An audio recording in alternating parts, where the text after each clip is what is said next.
بیګار 12 بجو نه بعد په واتس اپ باندې نوې قانون لاګو شو. اوس په تاسو میسجونه اداري هم اوري، خو تاسو له بسنګ پته لګي زما میسج چې کوم دی نو دا حکومت واوري جی، یعنی تاسو له بسنګ پته لګي. زره نه مکمل حقیقت بیانوم، مزه مکمل په کومه چې آیا دا میسج تاسو کله حکومت واوري او تاسو خلاف کله قانوني کاروایی شروع شي نو تاسو له بسنګ پته لګي. آیا هر میسج به حکومت اوري کنه؟ هر میسج بناوري دا بزان نو میسج چې هغه به حکومت اوري. مکمل ډیټیل در کوم کوشش وکړئ ویډیو را سره مکمل وګورئ. 3 منټه راکړئ او مخکې مرګرو سره ضرور شریکئ. خو پښتنو څنګه تاسو له پته لګنه واتس اپ د رسلو روزو نو مکمل کار پرې غوسته، یعنی دوی خپل سټرګل شروع کړو او خپل کاروایی پې کوله. صحیح شو چې هغه مکمل کمپلیټ شو او بیګاره 12 بجو نه راواله، یعنی 12 بجو نه دوی نوې قانون چې کوم دی هغه لاګو کو. صحیح شو.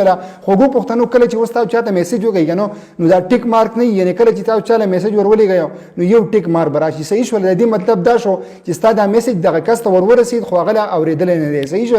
بیا چې کله 2 ټیک مارک راشي، یعنی تاسو میسج ورولېږئ هغه ته 2 ټیک مارک ولګي کنه نو د دې مقصد شو استا میسج چې کوم دی نو دا دغه کس ته ورسید. چې کله هغه 2 نښې شنې شي نو د دې مطلب شو چې ستا دا میسج دغه کس ته چې کوم چاله کړی دی نو هغه دا میسج سین کو، یعنی وای ورید. صحیح شو.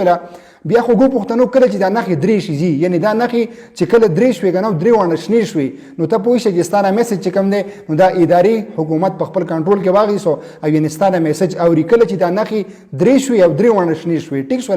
بیا خو پښتنو بدی کې چې یو نښه کړه ستاره شو، یعنی 3 نښې دي. صحیح شو. او که بدی کې چرته یو نښه سره شو نو تاسو خلاف قانوني کاروایی چې کومه ده هغه شروع کېدو ولا یعنی تاسو به د قانون ښکار کېږئ، ضرور به تاسو خلاف قانوني کاروایی کېږي. خو پښتنو بیا ورپسې دی کله چې دا 3 ونه نښې سرې شوي. صحیح شو. یعنی د 3 ونه نښې نه دي کوم چې لاټۍ نشانی کنه، دا چې کله سرې شوي نو د دې مقصد دا دی او د مطلب دا دی چې تاسو خلاف قانوني کاروایی چې کومه هغه وشوه او مکمل تاسو خلاف قانون چې کوم دی هغه به اوس ایکشن لري، تبه ډیر زر گرفتاریږي. ټیک شو.